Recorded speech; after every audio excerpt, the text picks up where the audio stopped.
Actually, a lot of you in the room are at a disadvantage because, first of all, not every community board member has email, not every community member has email. So some of you know the whole story, some of you know dribs and drabs. I think most people who know me will know that I'll tell you the whole story even if part of it makes me look bad. Whatever, that's public service.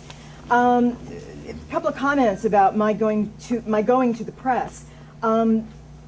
Actually, the press kind of came to us.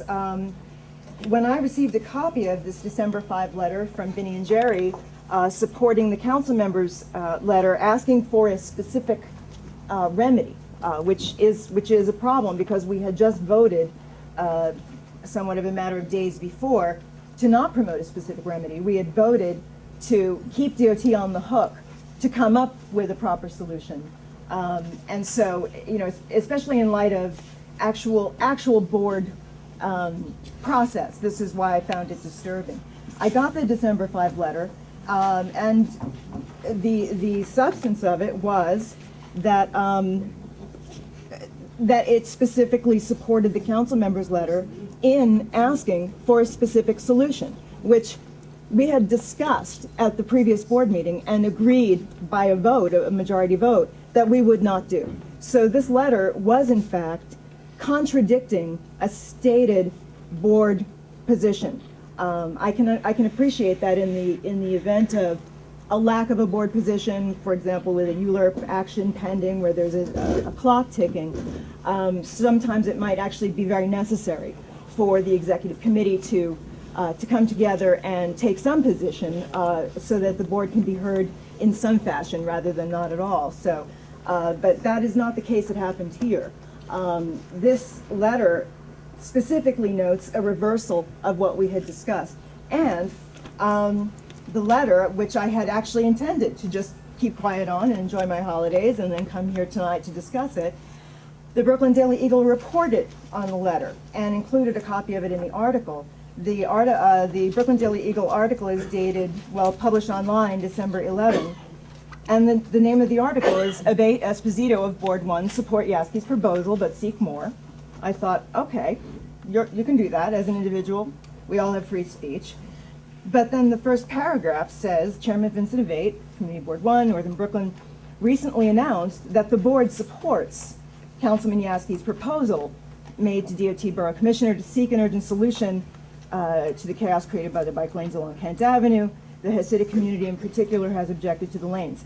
The proposal requests that, quote, DOT remove the newly installed no stopping signs from the east side of Kent Avenue and that DOT paint over the northbound bike lane until such time as an appropriate community endorsed solution can be developed. In its support letter, Community Board 1 seeks DOT to address the concerns raised. So this was very much about a journalist taking this December 5 letter as a reversal of board position. And I know it, that other people thought that too, because I was bombed with phone calls and emails asking when we had the opportunity to change our position and when was this discussed, and people were demanding meeting minutes of me, and I said, we have not in fact changed our position. So I reached out to the press and I said, you've got a factual error here. This is not a board position. And in fact, the journalist wrote back in an email and said, well, you can see how I would think that given that it was signed by the district manager, by the chair, and on community board letterhead. I said, yes, one can. So regardless of the intention, and I agree, we're all human.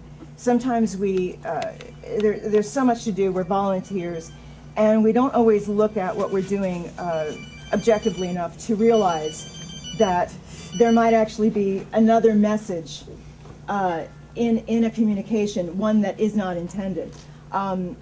So I had originally thought to just bring up the letter tonight, but given that the news was out quite literally and I was getting a lot of questions, my first obligation is to you.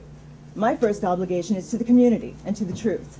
And so my first impulse was to correct this misinformation that the public was circulating very busily, driving me crazy. So yeah, so I took it up with the reporter, copied the board and different members, and was responded to by a fellow board member who disagreed with me, I think. So we did have a little correspondence about that. He and I both forgot to delete the Brooklyn Eagle reporter's email from that, so definitely my bad on that. But as far as public discourse goes, the emails that I participated in, as far as as far as my real concern about how we look as a board, we vote one way. The chair and the district manager write a letter countermanding that. I think these are the kind of incidents that undermine community trust in the board and make us look like a bunch of Keystone Cops. And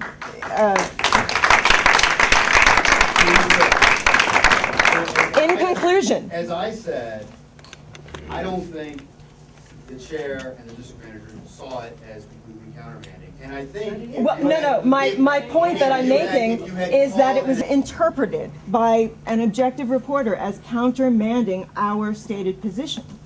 And it got out in the community. People were asking me about it. So it wasn't like I perceived this as a countermand, that I took it as, what a diss, you know, nobody's asked even my committee to look at it. It was out there that we had reversed ourselves. And all I'm saying is that if you had talked to them before talking to the press, the damage was done. It might have been resolved. I mean, there might have been a way to resolve it without it blowing up into everything that it's blowing Agreed, up. but that is the impulse in my email. Nobody here is above reproach. Right. But again, I'm the only one being punished for reproaching anybody. But, sorry? When did you receive the letter for December 5th? When and how did you receive it? By mail. I received a hard copy by mail. I mean, we can go on. From the board. Throughout the whole night. Sorry, Jose? We can go on throughout the whole night. Teresa could have reached out, you know, to the board chair. But there's also the other issue that we have to be careful as to what goes out on official letterhead, especially if the board has taken a position. Clearly, we can learn going forward. Teresa, I heard, has made an offer to apologize. I did. I apologized to because I understand Vinny was very hurt by what he took as a slight on him and his leadership, not on his actions. And it sounds like going forward, we could actually now work better on this experience. We know that there's an open communication. Can I ask the chair to consider reinstating Teresa? Wait a minute, Teresa apologized for hurting your feelings, not, Teresa hasn't acknowledged that. Well, I offered and it was rejected. The counter suggestion was that I apply in writing to the board for everything. There's a letter to the board saying you refuse to apologize for anything except hurting his feelings. Yes, because I haven't done anything wrong. I've told the truth. I've told the truth to the community. I've told the truth to fellow board members, and I have told truth to the public. Well, actually, Ralph wasn't able to talk tonight, but we have a copy of all the email correspondence that I participated in. I don't think you've had all the information, Del. I have to respectfully suggest that you haven't seen everything.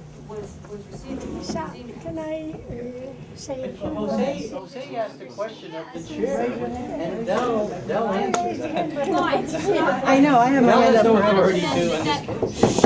Otherwise, we'll go on and on and on. I mean, if you would consider the reinstatement, I don't think you have to answer it now. If you would consider and just come back and maybe you can talk about it, but otherwise, we'll go on and on.